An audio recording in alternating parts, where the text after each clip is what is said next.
Un caso misterioso. De Anne Catherine Green. Para mí, era un misterio, pero no para los demás médicos.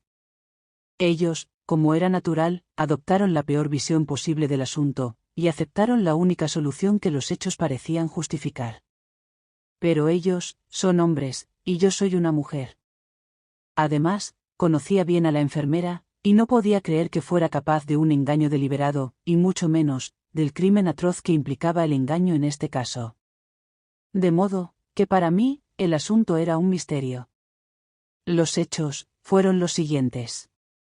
Mi paciente, una joven mecanógrafa, aparentemente sin amigos ni enemigos, yacía en una pequeña habitación de una pensión, aquejada de una enfermedad dolorosa, pero que no entrañaba ningún peligro para su vida. Aunque estaba débil, sus órganos vitales eran fuertes, y nunca tuvimos un momento de inquietud por ella. Hasta que una mañana, la encontramos casi moribunda, por haber tomado, como pronto descubrimos, una dosis de veneno, en lugar de la mezcla calmante que la enfermera le había suministrado. Veneno. Y nadie, ni ella ni la enfermera, podían explicar cómo había llegado a la habitación, y mucho menos, a su medicina. Cuando me puse a estudiar la situación, me encontré tan desconcertada como ellas, de hecho, más desconcertada aún, porque sabía que no había cometido ningún error al preparar la mezcla, y que incluso si así hubiera sido, ese veneno especial no podría haber llegado a ella, puesto que yo no tenía, ni había tenido nunca, una gota de él en mi poder. La mezcla, pues, estaba pura cuando salió de mi mano, y según la enfermera, a quien creo absolutamente, seguía intacta cuando la vertió en el vaso, para suministrarla a la paciente.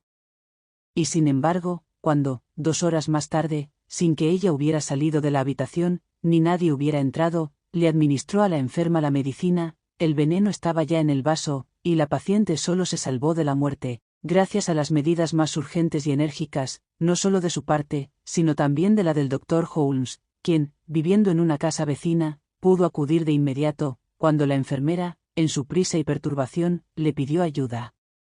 Un tiempo después, cuando ya hubo pasado el momento crítico, nos encontrábamos en la habitación de la enferma, la casera señora Dayton, el doctor Holmes, la enfermera y yo. La paciente, joven, inocente, desdichada, pero de un carácter extrañamente valiente, no dejó traslucir más que una gran sorpresa, ante el peligro del que había escapado por tan poco. Cuando el doctor Holmes insinuó que tal vez se había cansado de sufrir, y había encontrado la manera de incorporar la droga mortal a su medicina, ella abrió sus grandes ojos grises, con una mirada de sorpresa y reproche tan infantil, que el doctor se sonrojó, y murmuró una especie de disculpa. ¿Envenenarme?, exclamó la muchacha. Si la doctora ha prometido, que pronto voy a curarme.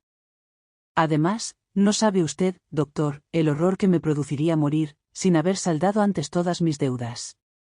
Si lo supiera, nunca diría usted eso.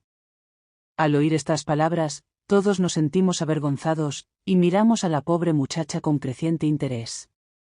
Era muy hermosa. Aunque carecía de recursos, y según todas las apariencias, no tenía amigos, poseía en gran medida el encanto de la seducción, y ni siquiera sus muchos sufrimientos, ni la indignación que la embargaba en ese momento, pudieron privar a su semblante de esa expresión tierna y confiada, que tan a menudo redime el rostro más simple, y hace que la belleza sea doblemente atractiva. El doctor Holmes no la conoce, me apresuré a decir. Yo sí, y rechazo totalmente cualquier insinuación de ese tipo. A cambio, ¿podría decirme usted, si hay alguien en el mundo, a quien pueda llamar su enemigo? Aunque el principal misterio, es como un veneno tan raro y mortal, pudo haber entrado en un vaso limpio, sin que usted o la enfermera se dieran cuenta. No estaría de más, saber si hay alguien, aquí o en otro lugar, que por alguna razón, pueda desear su muerte. La sorpresa en aquellos ojos infantiles, aumentó en lugar de disminuir. No sé qué decir, murmuró. Soy una persona tan insignificante y débil, que me parece absurdo hablar de tener enemigos. Estoy segura de que no tengo ninguno.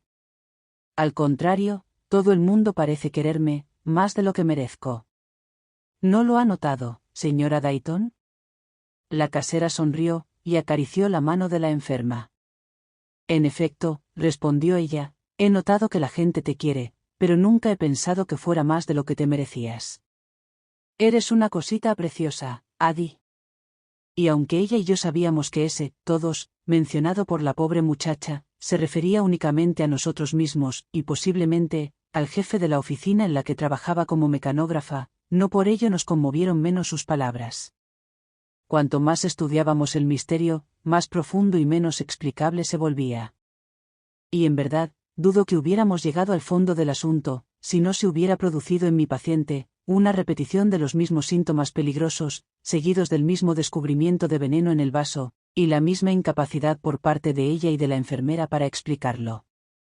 Me despertaron de mi cama a medianoche, para atenderla, y cuando entré en su habitación, y me encontré con sus ojos suplicantes, que me miraban desde la misma sombra de la muerte, hice la promesa, de que nunca cesaría en mis esfuerzos, hasta haber penetrado en el secreto, de lo que ciertamente parecía un intento persistente, de acabar con la vida de esta pobre muchacha. Tan pronto como su estado mejoró un poco, y pude alejarme de ella, llevé a la enfermera a un rincón, y volví a interrogarla. Las respuestas fueron las mismas que antes. Adi había comenzado a sentirse mal, en cuanto tragó su dosis habitual de medicamento, y al cabo de unos minutos, se encontraba en una situación peligrosa. ¿Le diste tú misma la medicina a Adi? Le pregunté a la enfermera. Sí, yo se la administré, respondió. ¿De dónde la sacaste? Del lugar donde la dejó usted, la mesita, al otro lado de la cama. ¿Y quieres decir, que no la habías tocado desde que yo la preparé? Sí, doctora. Yo no la toqué. ¿No ha habido nadie más en la habitación? Nadie, doctora. La miré fijamente. Confiaba en ella, pero todos somos humanos, y tenemos nuestras debilidades. ¿Puedes asegurarme, que no te quedaste dormida durante ese tiempo? No, doctora. Mire esta carta que he estado escribiendo, respondió ella, un poco ofendida, sacando un sobre de su bolsillo. Tiene 8 páginas, y no estaba aún empezada, cuando nos dejó usted, a las 10 en punto. Sacudí la cabeza, y caí en una profunda meditación. ¿Cómo se podía dilucidar el asunto, y salvar a mi paciente? Otro trago de ese veneno mortal, y ningún poder sobre la tierra podría resucitarla. ¿Qué debía hacer, y con qué armas debía combatir, un peligro tan sutil y tan mortal a la vez? Mi reflexión, sin embargo, no me ayudó a llegar a ninguna conclusión, y finalmente, salí de la habitación, decidida a una sola cosa, sacar de inmediato a mi paciente de allí. Pero antes de salir de la casa, cambié de opinión. Trasladar a la paciente, significaba tal vez, una seguridad momentánea para ella, pero no la explicación de su misterioso envenenamiento. La cambiaría de habitación, e incluso pondría a ella y a la enfermera bajo vigilancia, pero no la sacaría de la casa, todavía no. ¿Y qué había producido este cambio en mis planes? La mirada de una mujer, que encontré en la escalera al salir. No la conocía, pero al encontrarme con su mirada, sentí que había alguna conexión entre nosotras, y no me sorprendió en absoluto oírle preguntar. ¿Y cómo está hoy la señorita Wilcox? La señorita Wilcox está muy mal, repliqué. El menor descuido, el menor golpe a sus nervios, bastarían para que todos mis esfuerzos fueran inútiles. Pero, ¿se pondrá bien? Asentí con la cabeza. Había exagerado el estado de la enferma, pero un instinto secreto me obligaba a hacerlo. La expresión que se dibujó en el rostro de la mujer me convenció de que había actuado bien, y aunque salí de la casa, fue con la intención de regresar rápidamente y hacer averiguaciones sobre el carácter de aquella mujer y su posición en la casa. Cuando interrogué a la casera, supe que la mujer era una inquilina de la pensión, y el hecho de que ocupase una buena habitación y pagase con regularidad el alquiler, parecía ser suficiente para satisfacer a la señora Dayton. Su nombre, que resultó ser Leroux, demostraba que era francesa, y el pago puntual de $10 semanales, demostraba, según opinaba la casera, que era respetable. Pero yo desconfiaba. Su rostro, aunque hermoso, poseía una mirada feroz y ansiosa, que no podía olvidar, y el ligero gesto, con el que pasó junto a mí, al final de la breve conversación que he relatado antes, tenía una insinuación de triunfo, que parecía contener volúmenes enteros de odio secreto y misterioso. Entré en la habitación de la señorita Wilcox muy pensativa. La enfermera estaba de pie, junto al reloj de pared, poniéndolo en hora. Comenzaron a sonar las campanadas, y ella, levantando una mano, dijo: «Escuche». Yo escuché, pero no el reloj. «¿Qué es ese ruido?», pregunté, después de que ella cerrara el reloj y se sentara. «Hay alguien en la habitación de al lado», contestó. «Las paredes son muy finas, solo hay tablas en algunos lugares». No terminó de decir lo que había empezado, pues yo le indiqué con un gesto que callara. Era obvio, que si nosotras podíamos oír pasos a través del tabique, entonces nuestros vecinos también podrían oírnos hablar, y descubrir lo que había decidido mantener en secreto. Tomé del escritorio una hoja de papel, y escribí una nota para la enfermera. «Esta noche me quedaré aquí. Algo me dice que al hacerlo, resolveré este misterio. Pero debo fingir que me voy. Siga mis instrucciones como de costumbre, y despídase de mí con naturalidad. Cierre la puerta con llave, pero sin hacer ningún ruido, vuelva a abrirla al instante. Yo bajaré las escaleras, me ocuparé de que mi carruaje se aleje, y regresaré en silencio. Al volver a entrar, espero encontrar a la señorita Wilcox tendida en el sofá, con el biombo a su alrededor, y a usted en su sillón y con la luz apagada. Lo que yo haga a partir de entonces, no tiene por qué preocuparle. Finja que se va a dormir». La enfermera, tras leer la nota, asintió, y comenzó de inmediato el programa que yo había planeado. Preparé la medicina como de costumbre, la coloqué en el vaso habitual, y dejé el vaso donde siempre había estado, sobre una mesita al otro lado de la cama. Luego dije: «Buenas noches», y me fui apresuradamente. Tuve la suerte de no encontrarme con nadie, ni entrando ni saliendo. Volví a la habitación, abrí la puerta, y como todo estaba en orden, me dirigí inmediatamente a la cama que antes ocupara la enferma, donde, tras quitarme el sombrero y la capa, y ocultarlos cuidadosamente, me acosté y me cubrí totalmente con las sábanas. Mi idea era esta: por alguna influencia hipnótica ejercida sobre la enfermera por alguien desconocido, ella se habría visto obligada a envenenar el vaso, o a abrir la puerta para que otra persona lo hiciera. Si así fuera, ella u otra persona, se verían obligadas a pasar a los pies de la cama para alcanzar el vaso, y yo estaría segura de verlo, agazapada bajo las mantas. A causa de la poca luz, se podía ver lo suficiente para moverse con seguridad por la habitación, pero no para que se notara el cambio que se había producido en el ocupante de la cama.